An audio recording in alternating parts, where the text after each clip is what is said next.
welcome to our next edition of ThriveCAST. I am here with Mr. Michael Fiebig, and he is the architectural maestro behind Fiebig Architecture, which is a family-run firm he co-founded with his brothers. So he has a master's degree in architecture from the University of Colorado and is licensed in over 15 states. But get this.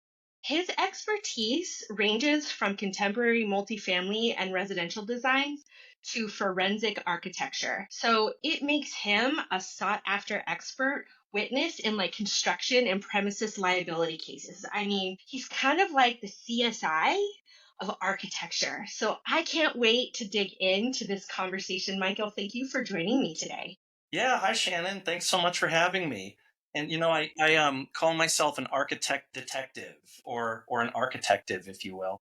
Yeah, it's fascinating what you do, and so I'm so excited to dig into learn about what forensic architecture is all about. So tell me about your firm. What do you guys specialize in? Sure. So my company is Fiebig Architecture, named after myself and my two brothers. The three of us, Fiebig brothers, we started our practice in 2017. So I'm a licensed architect, as you mentioned, in more than a dozen states. And what our firm specializes in is forensic architecture. Now we do traditional design as well. We have a design studio, so we do the normal architectural stuff that most people know and expect. Working with contractors, developers, other clients to design buildings and assist with their construction. But we also have a forensic practice, and this is where Yeah. we consult with insurance companies and attorneys to provide expert analysis and consultation on the built environment, typically related to disputes ranging from accidents, premises liability accidents where somebody needs an architect to provide an opinion on that the built environment where somebody got hurt, or insurance disputes, construction disputes. Unfortunately, we live in a world where it's highly litigious, and Yeah. so I work with insurance companies and lawyers when they need an architect to help sort something out. Something's gone wrong, and I help to identify and solve the problem. So do you do this across the whole country, or are you in a specific location? Do you only do it in Colorado, or? Well, where I'm licensed, right? So Okay. you can't practice architecture without a license. So I'm licensed in almost 20 states. It might be right around 20 states. So those are the states where we are legally allowed to practice architecture. That the work of forensic architecture is a regulated part of the profession. You can't do it unless you hold an active architectural license. So we're not like in every state of the country, but we are a national firm. Mostly the three states that we work in are Colorado, where we're headquartered, Texas, and Florida. And Texas, because that's actually the state of my original license. I was living and working in Texas when I got my license there, and that was in 2010. So I've been working as a Texas architect for 15 years now. And I mean, I live in Texas, and Texas is like the wild, wild west, literally, because building contractors don't have to hold a license to be able to work as a building contractor. I mean, they are not regulated anywhere. So I can only imagine the trouble that is encountered as a result of that in this great state of Texas. It's like the size of a small country. So I think that's really interesting. Yeah, I love Texas, honestly. I'm still a Texan at heart. I love that state. That is where one of the Fiebig brothers lives in Austin. That would be Dan. So Daniel Fiebig, he's our Texas boots on the ground. But you're absolutely right. The thing about Texas is there are so many small towns, small communities, and a Yeah. lot of these little towns and communities, they don't have sophisticated building departments with Mm. the staff of sophisticated building inspectors. So, unfortunately, it is true that a lot of times when we have a problematic building to help evaluate, unfortunately, sometimes they are in these little Texas towns, and there's just not a lot of oversight. So you get, Yeah. a building to look at, and some of the corners that are cut and the things that are missing just would blow your mind. So that's part of what we do. It's crazy. So, what are some of the most like common construction defects you would encounter? Is Okay. there a common? Yeah, there absolutely is. So, typically the way that this will happen is, we have our client base with the people that we've worked with and developed relationships with. And the most common issue that we get called to evaluate is water intrusion. Water coming in through roofs, water coming in through the walls, leaking doors, leaking windows. The majority of our cases that we work on are um, water intrusion. And what happens is, somebody's got a brand new building, and it's leaking all over the place, and the contractors kind of at their limit to what they are willing to do, and the building owners are stuck with a problematic building, so they'll reach out to an attorney for counsel, and then I'll get called in to go take a look at it. But yeah, water intrusion by far the most common problem that we encounter. And as it relates to the architectural practice, it is really important for all the architects and designers out there to really understand how to properly detail your building envelope, especially as it relates to moisture management. Not to say that the problems, are the origin of those problems is a bad design. A lot of times the designs are just fine, right? So like Yeah.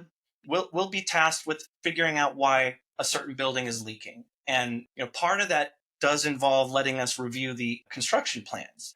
A lot of times the construction plans are great. The details are good, the flashings are in there, the waterproofing is in there, but it turns out what was built didn't follow the plans or didn't match the plans. And that's where we get into like Texas, right? Because Yeah. unfortunately, contractors without inspectors looking over their shoulder, they might be tempted to not. Cut a corner. Yeah, they might be tempted to cut a corner. But at the same time, we all there's two sides to every dispute. Yeah. Sometimes we're on the defense side, right? Because sometimes somebody's alleging a problem, and in our opinion, well, it's actually not what you think it is, it's something else. And so part of our job is number one, finding the problems when that's the task, but other times it's actually defending parties against claims. So You're on both sides of the coin here. So neutral, you still remain a neutral party, just depending on the side that you're on. correct. I mean, we're hired to do work for one party, but we have to remain unbiased. A good Totally. part of that is we do work for all parties. In the litigation world, it's plaintiff and it's defense. So the Yeah. plaintiff is the party making the claim, right? So if you've got a leaking building and you're at your wit's end, you can't fix it, the contractor's not fixing it, and it's a big problem. And I mean, I'm not talking like a little leak here. I mean, this sort of thing doesn't happen unless it's a significant problem. A lot of Yeah. these cases, they end up being worth, over $1 million. Many of them are multiple millions of dollars because large buildings with common defects, they're expensive to fix. So, we're not getting called in on the small window leak. It's something's wrong. Like something is clearly wrong, and it's time to bring in, the big guns to sort this out. So do you go on the stand? Do you actually go on the stand and like testify that like this is what you found? 100%. That's right. Oh my gosh. We well I there's multiple types of sworn testimony that I have to give as an expert. The most common is what's called a deposition. So a deposition is literally it's like an interrogation, right? You just sit in a room full of lawyers, and this is their chance to cross-examine you in detail, and they get their opportunity to ask any question they want. That is sworn testimony, so I got to put my hand up and swear to tell the truth before I Yeah. do that. But deposition testimony is by far the most common. But if it doesn't settle, then it goes to court. Yes, I get to go on the witness stand and basically explain to the judge or the jury my opinions on the case, whatever it happens to be on. And I think I've done Uh, I've done over 10 court or arbitration. It might be closer to 15. So, most of the time these sorts of things do settle, right? Like Yeah. once the expert plaintiff and defense architects and engineers do their work and we write our reports and the depositions are taken, usually at that point the lawyers have a clear enough understanding of the actual facts to resolve it. So Yeah. most of the time, these don't actually go to court. Most of the time, they settle. But if not, then yep, I suit up and put on a nice shirt and a tie and head into court. That's crazy. So, what's the worst case of like cutting corners you've ever seen? Is there a Well, worse? there, yeah, the thing is, a lot of times, I mean, cutting corners certainly does happen. I think, unfortunately, though, a lot of times it just happens to be builders who don't know how to build what it is they're tasked with building. Yeah. So it's not necessarily that they're cutting corners, it's that they don't know how to do what they're hired to do. Unfortunately, I've seen, so for example, a leaking building, right? And just as an example, a condominium here in Colorado that I evaluated years ago, right? This one's old, but most of the windows were leaking. And when we have this testing that we do, it's called intrusive testing or destructive testing. That's where we actually go to the building with a crew of contractors, and I point to the building and I say, okay, see that window right there? Take the siding off, detrim the window, break it down piece by piece. We follow the scientific method, right? Right. We have a problem, right? So the building is leaking. Okay, so that's the starting point. We have to develop a hypothesis. Why is the building leaking? So we always start with a visual inspection, right? That's the first thing we do. Inside, outside, get on the roof, get it, if there's a crawl space, get in the crawl space or the basement. Basically a detailed walk around on top through the building, looking at the windows that are leaking, taking a look at every corner, and then I will develop a hypothesis as, okay, here's what I think is happening. So in this particular case, the condo, water was leaking in through the window heads on the inside. Okay, so that told me, okay, I think we're looking at a problem with maybe the window head flashing, or the how the siding was integrated with the windows at the heads. So we'll go back with a crew, and I'll just tell them, okay, take that window apart, deconstruct it piece by piece. That way we can see the concealed construction that may be causing the problem. So in this case, this building was clad with hardy siding, cement fiberboard, right? It's a very common product in residential buildings, and the James Hardy, they have their best practices guide, they have their installation instructions.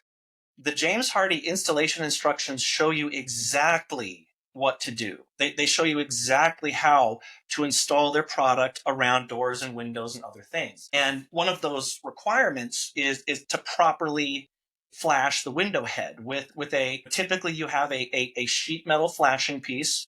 You've got your water resistive barrier, which is like your Tyvek or your felt paper, right? And then you've got the siding on top of it. Well, in this case, with these windows, what was happening is all of the water resistive barrier was reverse lapped with the sheet metal head flashing. So we didn't actually have a shingle lap connection. So any water that was getting through joints or gaps or penetrations or cracks was hitting the water resistive barrier, but then it was going down the wall and going behind the flashing rather than lapped over, flashing, and out. And again, these details, they are readily available to anybody. Anybody, you can go online and look up the James Hardy installation instructions. They clearly show you how to do it. That entire So, building, they did it wrong. That's why all the windows were leaking. But I don't think corners. I just don't think the they contractor knew. understood how to properly do it, right? But that is such an expensive mistake. So, who was responsible for that? The contractor? Well, there, in any given case, there usually are multiple responsible parties. Mm. The actual fact is, it's the lawyers who they'll assess and assign liability to the parties that are at fault. But typically, in a case like this, the general contractor is always going to be on the hook because the general Yeah. contractor is the captain of the ship, right? So, like in this case, even though the general contractor hired a subcontractor to do the siding and trim and all that, the general contractor is going to be held responsible to that because Yeah.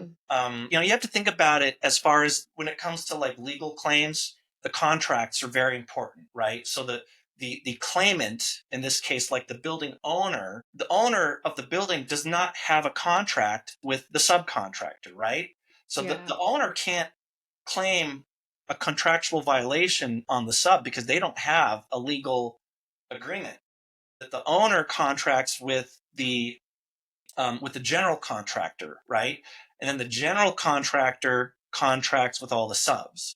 So the general contractor is going to be most most of the time. Now every case is different, right? There are going to be some where the contractor is actually not at fault, or if it's a defense case, maybe maybe somebody's pointing the finger wrongfully at a contractor, but there's usually going to be multiple parties. Usually it's going to be the subs, the responsible subcontractors, the general contractor, sometimes, the developer, if the developer is also the builder, or sometimes the design team as well. Regretfully, I have reviewed and seen plans, issued by other architects that have code defects in them. Unfortunately, I've seen drawings where they draw it reverse lapped. They draw the water resistive barrier going behind the flashing, or they show like another common one is at the base of walls on a wood frame on a framed and sheathed structure. You have weep mechanisms to let water out at the bottom of the cladding. Brick weeps or a stucco weep screed or whatever that is. I can't tell you how many times I've seen details from other architects where they show the cladding terminating below grade, or it's going underground, and so no water is able to drain. And so in those cases, if there is a bad detail, or unfortunately an architect who didn't design something right, then they also may have some liability there. So in that role, I kind of act as like a referee, right? Like, I'm an Yeah. architect. I know what the standard of care of an architect is because I am one. I practice as one. I know what an architect is. I know what a reasonably prudent architect should know. I know Right. what a reasonably prudent architect should do.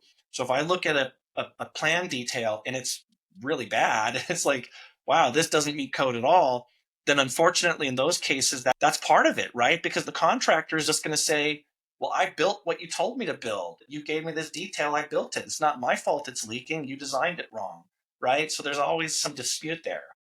So, have you ever like been involved in a case where the building was so bad that it had to be evacuated? Yes.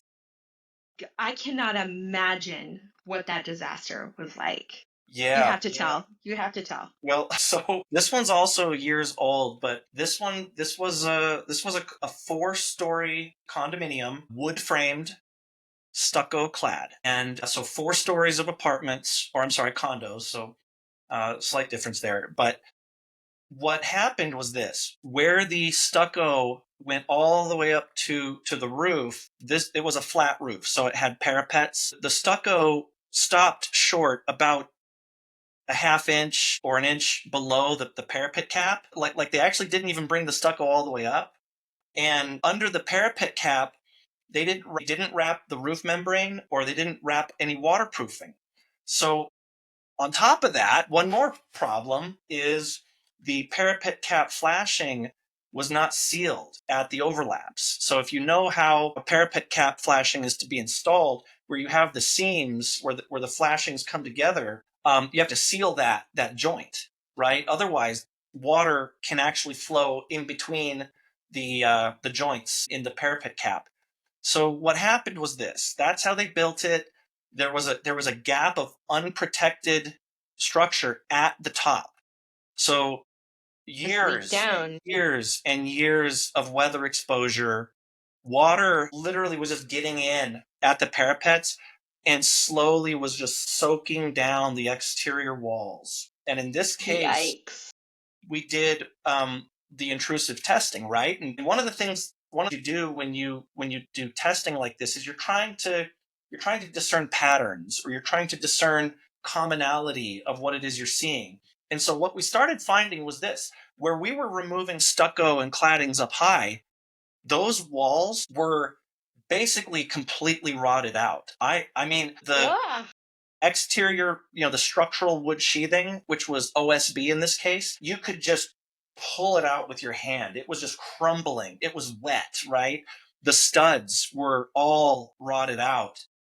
And that was up high, right? Then we do a test cut a little bit lower. It's still very, very wet, but just not as bad. Go a little bit lower.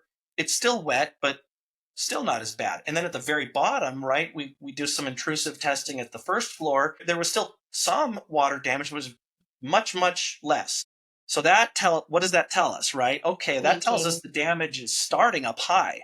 So with Mm. that information, then we began to focus on the roof, right? Because it appeared that wherever this water was coming in, it was coming in way up high. So we started pulling some parapet caps off, and that's where we found it, right? Once we pulled off some of the metal parapet caps, the exposed wood structure was there, and it was again rotted out so bad that there was a structural engineer also involved, and we had to open up communications with the building department, with the city building department, and they ended up red tagging the building, which means it was unsafe to occupy. Yeah. And yeah, in that case, everybody had to move out. And that particular building, the cost of repair, which means after we find the problem and we have to, okay, how do you fix it? And you can Yeah. imagine in that case, that's going to be very expensive. The cost of repair was more than the building was valued at, which means the building was totaled, right? And we all know, if you get into a car crash, okay, the car is totaled. What does that mean? Well, the cost to fix the car is more than the car is worth. That can happen to buildings, right? The building was Oh, no. total.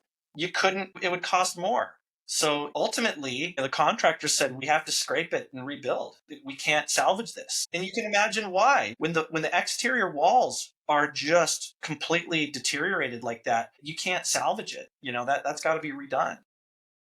All I see is dollar signs. Like dollar signs. It's so expensive. I can't imagine how expensive that was. It's very expensive to fix these things after the fact. And Yeah. I mean, when you're at an active job site and the building is going up, that's the time to get things built right. Once people are Right. moved in and living there or occupying the building, at that point, if you got a fixed problem, some of these problems are very intrusive. They're very invasive, and sometimes the people need to be provided a place to live while their building is being fixed. That happens a lot. That's crazy. So, out of curiosity, what made you decide to start this architecture firm doing forensic architecture? Like, what got you into this? Okay, so this is kind of a fun story. I was an intern, an architecture intern, when the housing crisis of 0809 started. I Hmm. don't know if you remember that. That was a rough time to be in the architecture industry. A lot of Yeah. people were getting laid off. Very hard to find and hold a job, in the architectural industry. I lived through it. A lot of my friends and colleagues were getting laid off. I got laid off. It just happened to be the work is running out and there's not any work coming in. But one of my colleagues, he was a friend of to this day. He's still a good friend of mine. But one of my colleagues at that time, he ended up, seeing the writing on the wall, and he jumped ship and he went to a forensic engineering firm. And I had never heard of. I didn't even know what that was. Yeah. And so, because he's a friend of mine, we stayed in contact, and he told me about what he was doing. And though he was an architect, he was working for a forensic engineer. But the idea is the same. And he was telling me what he does, and I just got so intrigued by that. I was like, so you get to go and you solve problems, and you get to get in deep dive into problematic buildings and figure out what's going on. I just immediately I was like, this is what I want to do. So at that point, I decided I was going to steer my career into forensics. So don't remember what year it was, but after I got my architecture license, and by this point, I'm licensed in a few states. I'm not working for myself yet, but I'm working for a few other firms.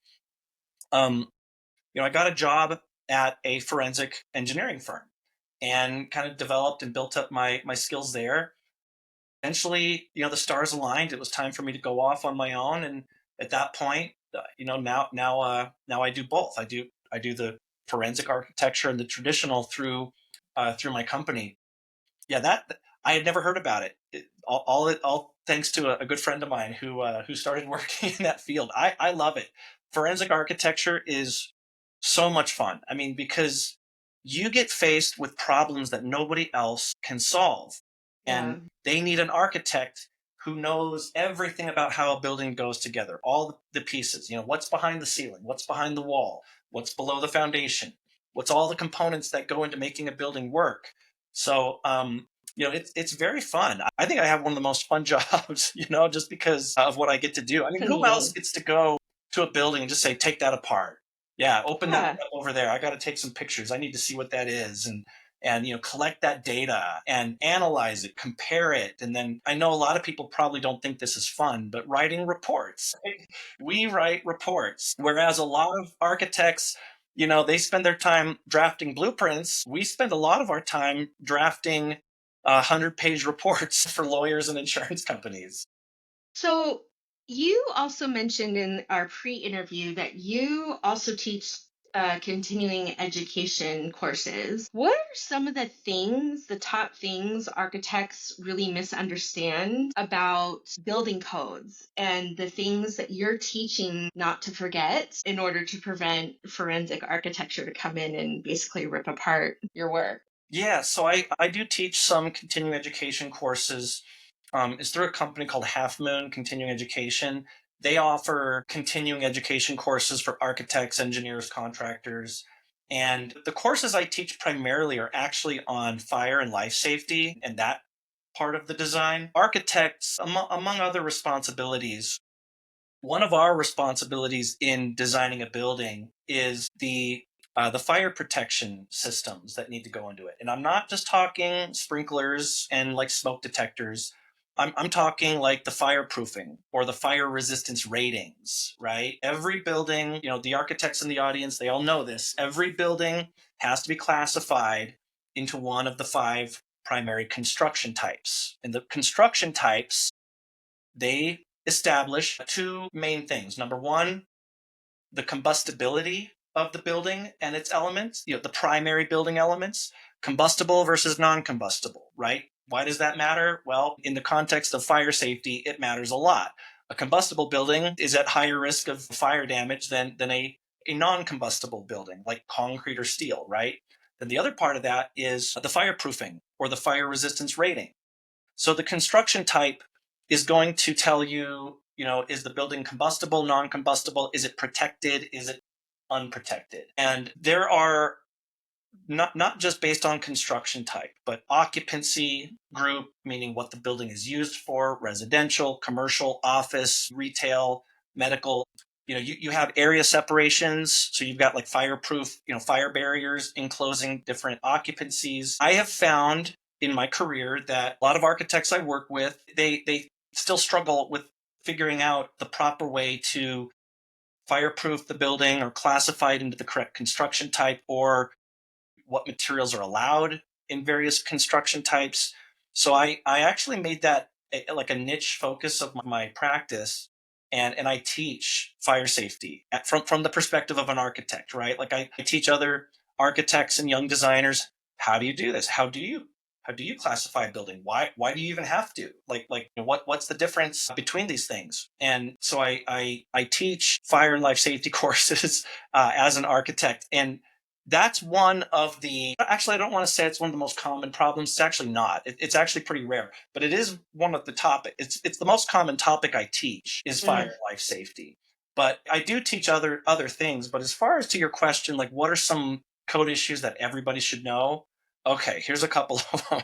Number one, to all the architects out there, engineers, contractors, building designers, everybody, okay, check this out.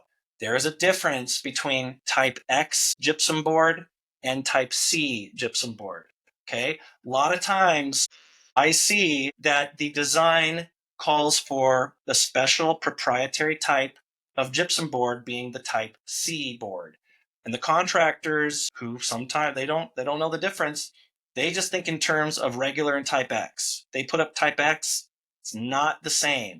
I worked on one, I was consulting on one case where the building engineer, it was a commercial building. The head building engineer was a retired contractor of almost 30 years. And when I was talking to him about they put the wrong drywall in, and he said to me, he had never heard of type C. And I was like, you've never heard of type C gypsum board? He's like, I've never heard of it. I'm like, and you were a builder for how long? Decades. So there may be people in the audience who don't know the difference, but type X gypsum board is fire resistive, but type C is different. It's got extra stuff in it. It's extra fire resistive. And so to all the people out there, type X versus type C, know the difference, and please make sure that your specs and your details and your designs are incorporating the correct type of drywall.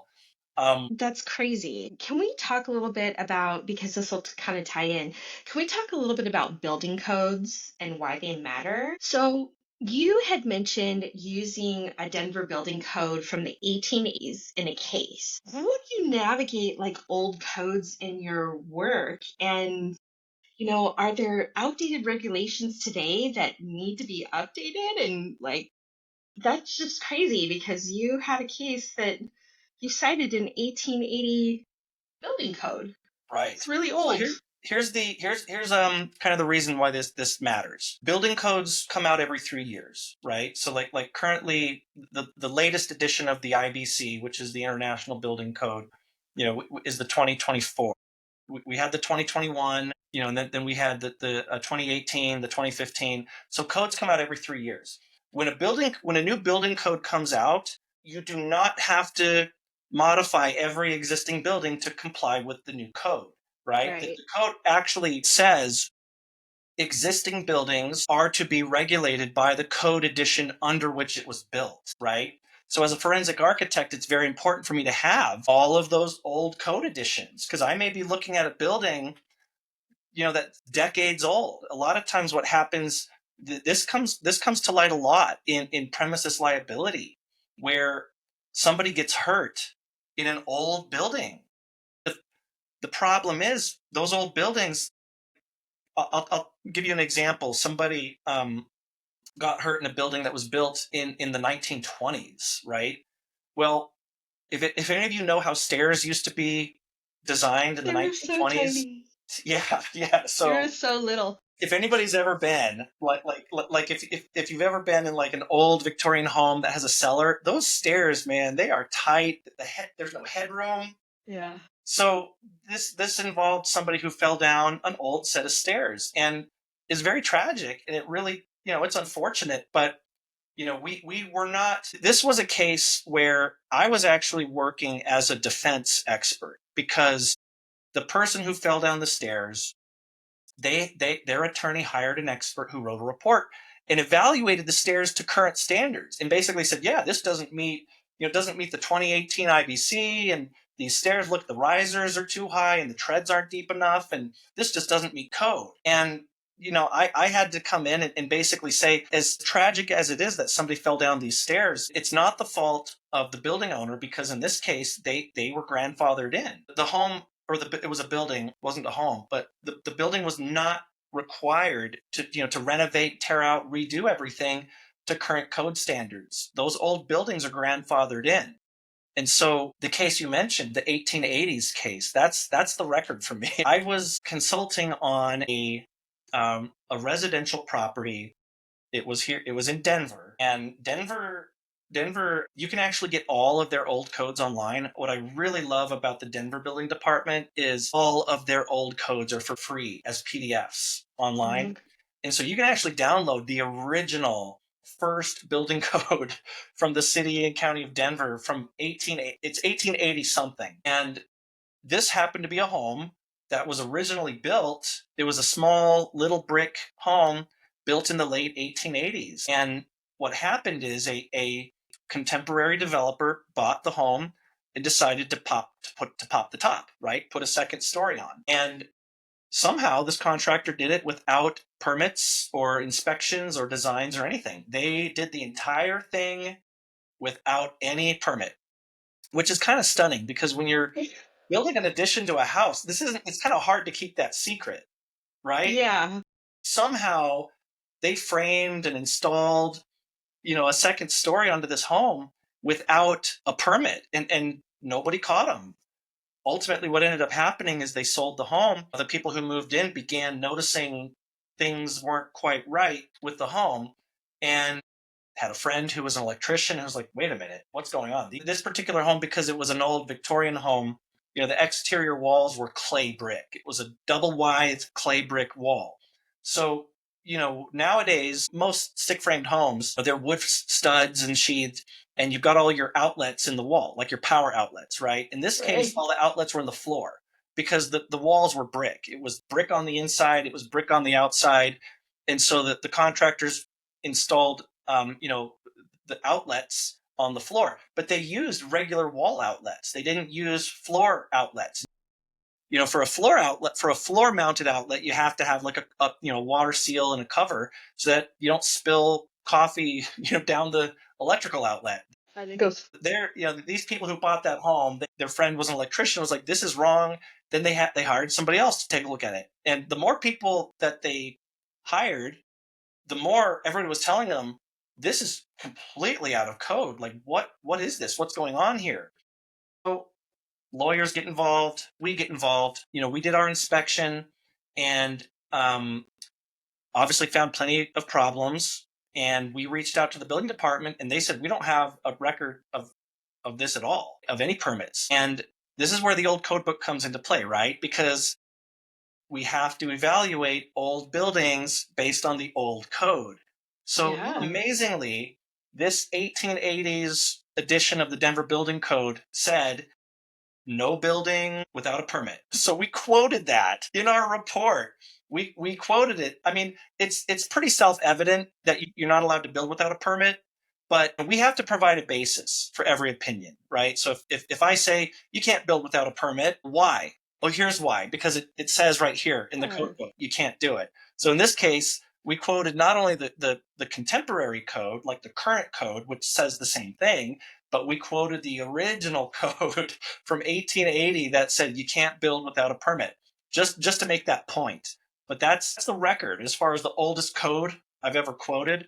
But it's not unusual for me to quote the Uniform Building Code from the 90s, 80s, 70s. I've got them all. I've got all the old code books. That's one of the fun things about being a forensic architect is having all these historical codes and then studying them and understanding them. And you actually can understand how codes have progressed. Like, you can see how they used to be and the changes over the decades to where they are now. To me, it's a very fascinating thing, and obviously lends itself very well to the type of work that I do. So, who was responsible for this 1880 disaster of a house? Who did the owners get money to fix this, or like they can't charge the person who owned the home in 1880? Do they go back and charge the person who sold the home to them? Like, Well, remember, the previous owners didn't do the addition. What happened was a builder bought the home, and then they, without permits, built the addition. so was So it he wasn't the full. responsible? I'm sorry? Were they responsible then? They were Yeah, the contractors were responsible. They got sued for building a defective addition without permits. And most times it's actually the insurance companies that pay. Like, Yeah.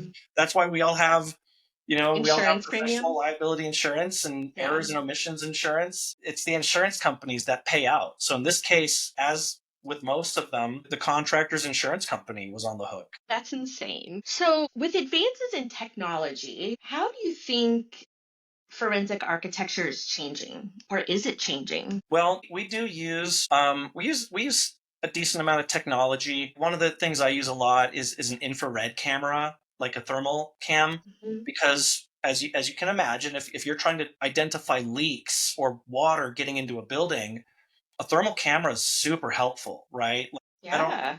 I don't know if you're familiar with them or not, but you basically you look through a screen, and You got the temperature differences, and you can definitely see a leak. If there's a leak, more often than not, the thermal camera is going to show you it, right? So like imagine a leaking window. You'll look at it through the thermal camera. You'll see the dark blue cold spots surrounding the window running down the wall. Okay, that's a good clue that you got a problem there. But drone technology is actually becoming a tool that forensic architects and engineers will use. Because if you recall, one of the things I mentioned that we do when we begin to evaluate a building is a visual inspection. Well, some Mm, of these buildings are tall and they have really high roofs, right? And yeah. rather than maybe getting a lift and going up, you know, 6 stories to the top, or through the ceiling hatch, the roof hatch, or whatever, a drone can be used. You can do a drone survey of an existing building. You get some very high detailed images and photographs of an existing building through a drone. Now, the other side to that is the work of forensic architecture and forensic engineering. You really need the trained person with the eye to know what it is that they're looking at.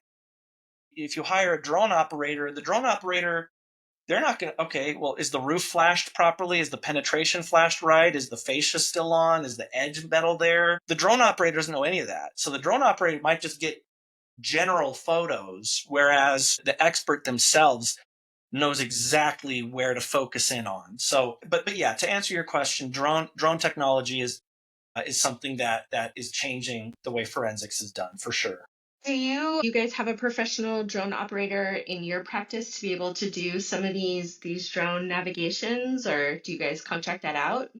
We contract it out. Yeah, You we do. don't Okay. we don't have enough need to have an in-house drone operator at this time. So when we need to do that, we just hire a company to do it for us. So I kind of have a funny question for you because, again, you're the CSI of architecture, like you're the detective. So if forensic architecture had a TV show, what would it be called?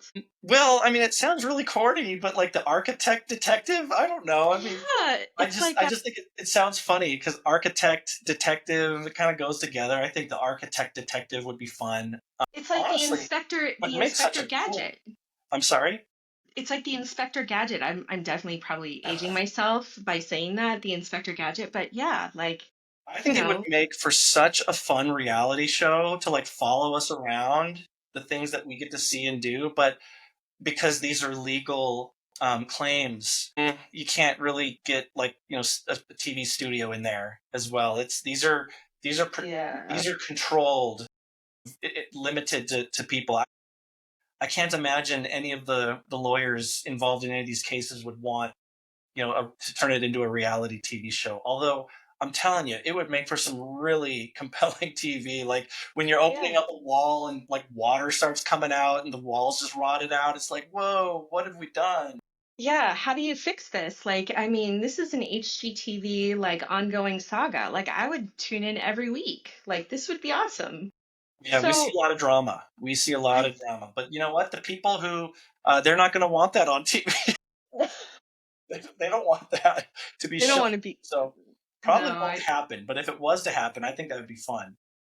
So, what does a Fiebig architecture have on the horizon in 2025 and beyond? What are you guys really focusing on as far as growing your business? Well, right now, we're about a dozen people, and I'm really the testifier, right? So I'm the one. I'm the the architect of record for the reports. I stamp and Mhm. sign the reports. I do the testimony. We are working on building up our expert works. Yeah.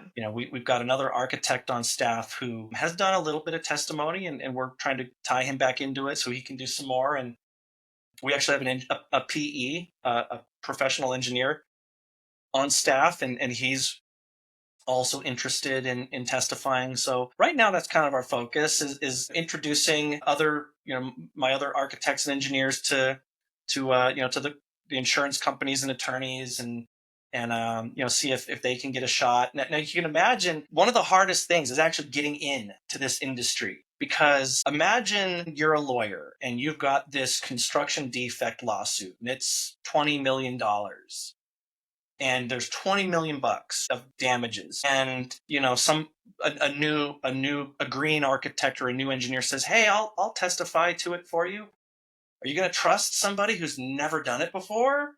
Because I'm No. telling you, when you're in that interrogation room, right, and the opposing lawyers are, I mean, it's not an interrogation, but sometimes it feels like it, but technically it's a cross examination, and you're getting cross examined.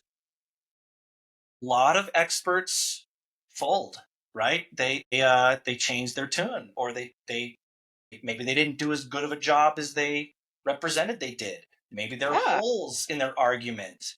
Maybe there's a problem with their methodology.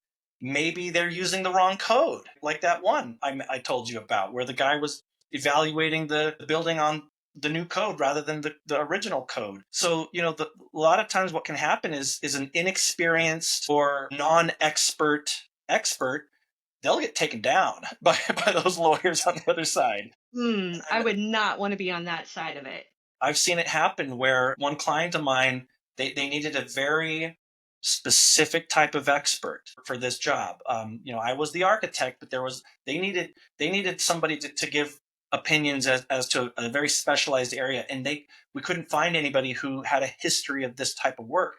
So the lawyers ended up bringing in a professional who had never testified before, and he folded under pressure. He folded under cross examination and ended up losing it. So, it's very hard to get in to doing this type of work, because you need to know, basically you need to convince your client that you are good enough and that you do know what you're talking about to withstand direct cross examination, right? Because Yeah. this isn't the sort of thing you can just make something up. Oh yeah, here's what I think's happening. You're going to get torn apart, because they're going to say, how do you know? What did you Yeah. do to prove it? And if you didn't do any of that, then you're going to, you're going to lose. I Well, can't imagine a more intimidating job. Like having having to go on a stand on trial and be able to be the subject matter expert, and you just getting grilled by each of the attorneys on each side about how they're just going to rip you to shreds to disprove what it is that you're trying to say. And you have to have all the evidence, you have to have all of the findings. It's all very factual, but ooh, I can understand and you how got that. to have a backbone, because Yeah. lawyers can be pretty mean. Yeah, I can only Some of them can be imagine. pretty mean. I've had, so in a typical deposition, there's the cross-examining attorneys who are there to, grill me. But then there's a lawyer from the side that I'm on to defend me, right? And not like Right. defend me like defend the one on trial, but Right. to defend me from inappropriate questions from the opposing side. So Right. sometimes what will happen is a line of questioning will start coming in, and they'll call me a name. They'll make a snide comment, and then the attorney on the side I'm on will object and say, look, keep it to the facts. No name calling. And sometimes these cross examinations get very heated. Yeah. You have to remember, it's not personal. It is facts. It is facts. Mm. The facts are A, B, and C. Don't let feelings get involved. But unfortunately, sometimes some of the lawyers, they let their emotions really show in these cross Yeah. examinations. They'll yell at me. I had one lawyer come up to my face and he's wagging his finger in my face. Don't think. And it's like, you just got to let it. You just got to let it slide right off. Like, don't let it bother you. You got to have nerves of steel, right? That, I mean, yeah. imagine this scenario. So imagine you're going in for your deposition on a multi-million dollar construction defect lawsuit where we've got damages, right? We've got walls falling down and like brick falling off the walls and leaks coming in, and there's tens of millions of dollars on the line. And you walk into that room, and it's a long boardroom, right? And there's a, there's a dozen lawyers. They're all sitting on the sides, and then you walk in and they say, okay, that's your seat right there. And it's the head. And on the other end of that table is a giant camera looking right into your face. And there's a cameraman, right? And then all day long, you're being recorded and you're being cross-examined by lawyers. right? Like it's intense, right? It's not. Yeah, they're like, oh, he blinked twice. That could mean Yeah. he is not being honest about. I mean, like they could literally no. I couldn't handle that. I'll There's tell no you what, though, way. one of the funnest things is when you get two subcontractor lawyers arguing with each other and they're using you to make their points. It just happened to me on one case where I'm trying to remember. I can't remember which parties they were, but in buildings, there's a lot of things that touch each other, right? Like Yeah, the siding, how does it meet the ground or the sidewalk? So there's lots of contractors whose work touches. So in this case, the problems were where two different scopes of work came together and they weren't put together correctly.